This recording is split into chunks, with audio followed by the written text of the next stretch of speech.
Hey guys, welcome back to my channel. In this video, I'm going to be discussing Microsoft's E3 conference in 2013. And I think I'm going to do three separate videos for the three separate conference by Microsoft, Sony, and Nintendo. So expect to see two other videos in quick succession after this one, which is a little bit rare, for my channel, but I love E3. I love all the hype and all the coverage. So I thought I would make a separate video for each conference. So I'm going to start with the Microsoft one, obviously, because it happened this morning. And I'm not gonna lie, I was disappointed again. They did improve in some areas. I thought it was smart of them to jump basically exclusively into the discussing games. But there are a lot of negatives that I think really brought the whole conference down. Namely, the fact that they did not address some of the issues that were raised by both the gaming community and the gaming media after the Xbox One unveiling, such as the DRM, all the used game fees. I think everything is a little bit cloudy still. Nothing is very clear. E3 is far from over though, so maybe they're gonna have a Q&A session where they're gonna be finally unveiling all the details on how their online system is gonna work and how they're gonna handle those used game fees and whatnot. So maybe after E3 we're gonna have a better picture. But as far as their conference, they did not address any of that. So I'm just gonna go really quick over pretty much every point as quick as I can, to avoid making this video too long. They started the conference by announcing some support left for the 360 in the name of a tank game. I forgot the name. I think I have it written down here. Where is it?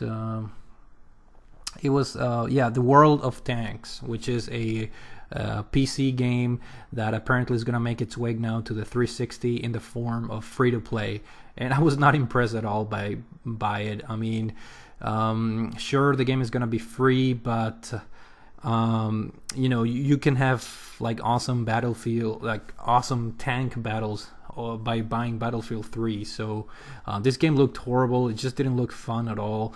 And if I were to recommend somebody that likes tanks, I would just recommend them to buy Battlefield 3 and play the tank superiority mode. I mean, it's just so much better. And then they showed a platformer that looked very interesting. I forgot the name, and to me that was actually one of the highlights of the show. The name is escaping me at the moment, but personally I liked what I saw from that platformer. Then they also announced that Metal Gear Solid 5: The Phantom Pain, it's coming to Xbox One, which is not it's not surprising. And then they went on to show a really interesting game called Rise: Son of Rome, which is being developed by Crytek, and it's heading exclusively to Xbox One. Now the game looked amazing. I have to admit that the presentation was flawless. But so it was, the conference itself was off to a good start in terms of Xbox One games. But the one thing that really stopped me from liking the game completely was the excessive amount of quick time events. I mean, the game looks so scripted. In some of the sequences where you see people shooting arrows at you, some of those sequences felt very scripted, and the quick time events just were all over the place. So it's almost like an interactive movie type of deal, because you literally just have to move your character forward, and once you encounter an enemy, you have to input a sequence of quick time events. That really defeats the purpose, and hopefully they're gonna fix that, because otherwise the game looks really interesting, and the presentation is just fantastic. I did see some frame rate drops, but it's okay, I guess. The game is probably an early build of the game. So right after that, I think they unveiled this game. Let me see. Let me take a look at my notes. It's called Sunset Overdrive by Insomniac. Sunset Overdrive. It looked like this slightly like cartoony, 3D cartoony type of open world game where it gave me like a jet set radio type of vibe, where you can just like grind and hop and wall jam from place to place in this like really open world urban area. And the game, I'm not gonna lie, it did not really impress me. Obviously, the few sequences that they showed, it was they were like CGI type of sequences, no true gameplay. So for what it's worth, it could be a fun open world game, but to me it didn't really do anything. They also announced Minecraft, the Xbox One edition, whatever that means. I haven't played Minecraft yet, but I do know it's a very popular game, so I can only think that this could help the Xbox One in some way to get a larger audience. So from a business perspective, I think it could be a very good move. Then we saw, I think, my favorite Xbox One game from the show, as far as exclusives, and that is Dead Rising 3, which is being developed by Capcom. And the game, in a way it was among the generic shooters shown in the show, but I was really impressed with the amount of zombies at one time on the screen. I did not really see any big frame rate drops. And the game just looked really cool. The fact that you can pick pretty much anything, any weapon out of the ground and mix and match and create like new weapons. I think the game rewards your creativity, and it keeps you at the edge of your seat, trying to escape the horde of zombies. It looked really fun, and the open world concept, I think it's gonna help the game a lot. So personally, that was my favorite game. And then they showed, let's see, a game called Crimson Dragon, which I think it's being developed by the team that was involved with the Panzer Dragoon games. I think there was a technical glitch during the presentation with no audio, but based on the video and the visuals, the game looks pretty cool. Looks like your typical, Panzer Dragoon type of shooting game. It looked pretty okay. I mean, nothing great. Also, we saw a teaser for a new Halo game. It was like another CGI sequence. Personally, I'm not a big Halo fan anyways. So the trailer really didn't do anything for me. But I'm guessing that probably they're gonna try and tie the game in with the TV series that just got announced. So we'll see what happens. We also saw some footage of this. I don't think I have the name of the game here, but it's this like episodic type of game, very similar to The Walking Dead. I was actually surprised because they said it was a Xbox One game, but graphics-wise, the game didn't really impress me that much. And in fact, it reminded me of The Walking Dead by Telltale Games. So that game didn't really impress me a whole lot. And then we also saw a bunch of indie titles that looked interesting, but nothing great. And next we saw, surprisingly, I was surprised to see a Battlefield 4 footage. Unfortunately, it was single player footage, but the game is looking really good. But it's suffering, the same problem that Battlefield 3 had on the single player mode, and it's the linearity and the scripted events. You could tell by watching the trailer that some of the things are triggered when you reach a certain location. And don't get me wrong, the visual effects are very impressive. The atmosphere, it's there. The tension, the bullets flying all over the place, the explosions. It looks really, really nice. But the fact that there are scripted events really takes a whole lot from the game, in my opinion. And personally, the single player mode for Battlefield 3 was one of the worst that I've ever experienced out of any shooter. So if Battlefield 4 is anything like that, then I'm gonna be severely disappointed. But you know, in the end, what I'm looking forward for Battlefield 4 is the multiplayer anyways. So hopefully we get to see some footage pretty soon for the multiplayer of Battlefield 4. And there was an embarrassing moment prior to showing Battlefield 4. I think the people from EA were having some issues, technical issues that were really embarrassing.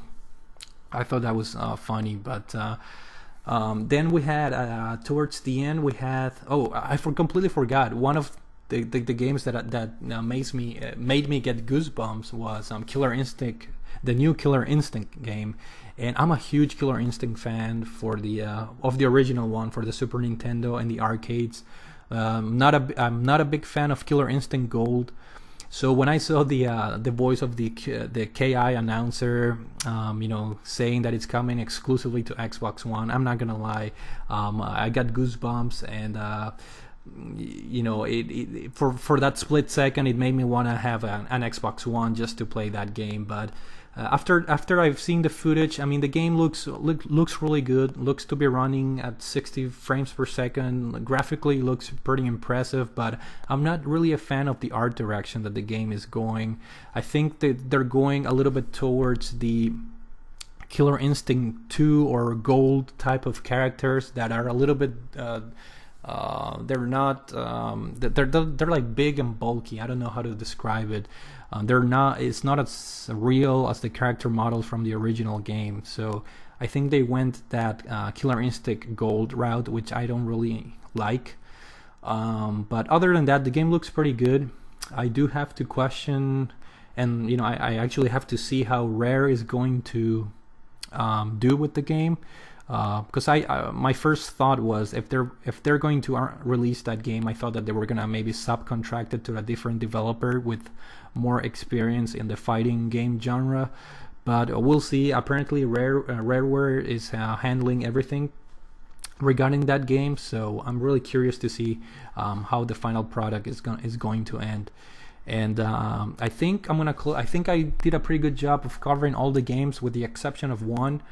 Or two other games, Quantum Break, which we already saw footage on the unveiling of the Xbox One, and they showed a new section of the game. Nothing remarkable, you know. Again, it was like a live action sequence in which, you know, I think you're able to like stop time and you're able to help people while the time is frozen or whatever. I wasn't really impressed, to be honest. And finally, they showed a Titanfall by Respawn Entertainment, which is a first-person shooter that allows you to like jump from like wall to wall, like use these special powers, and it also allows you to like hop into mechs and just create havoc when you're inside them. The game looked really cool, but again, it's yet another generic shooter, more action, more testosterone filled action game, and it's getting tiring. You know, at the end of the conference, I was actually, you know, a little bit let down. It's just so many games focused on just action and shooting and over the top Hollywood type of cinematic sequences. I mean, where are the RPGs? Where are the, you know, the simple platformers? And then, well, I forgot about Forza 5, which is a racing game, but well, we already saw footage from that, and you know, it's the typical bullshit CGI type of footage. But you know, where's the creativity? I mean, I really don't like the direction that the industry is going, and I'm crossing my fingers hoping that the PlayStation 4 conference is not going to be like that. And finally, we have the price of the system. It's going to be released in November of this year for a MSRP of $499, which I think it's a little bit high. I was actually expecting it to be much lower than that, but you have to consider that once you purchase the system, you're going to have to pay for your Xbox Live subscription, and then you're going to have to buy the games, which are going to be $60 a pop. and then if you buy like a used game, you're gonna have to pay the fees. If you lend the game to a friend and then you get it back, you're gonna have to reactivate it and pay more fees. At this point it seems like the Xbox One it's going to be a very expensive investment. So you know, me personally, I'm not interested at all. And if I were to rank the conference, I would probably give it a 4 out of 10. And you know, I don't want to sound like a fanboy. I'm trying to be as unbiased as possible, or as I can. But you know, I'll be honest. I'm glad that they showed a lot of games. I'm glad that they showed some classics like Killer Instinct and some interesting new takes. For example, you know, Titanfall with the whole, you know, hopping inside a mech. They're trying to add new stuff to just the generic shooters, but in my opinion, it's just not enough to differentiate them from previous titles. And you know, I think the general line of thought is getting very stale, and it's not moving from that dude bro shooter type of games, and it's a little bit worrying. You know, I want to see a little bit more finesse, a little bit more elegance.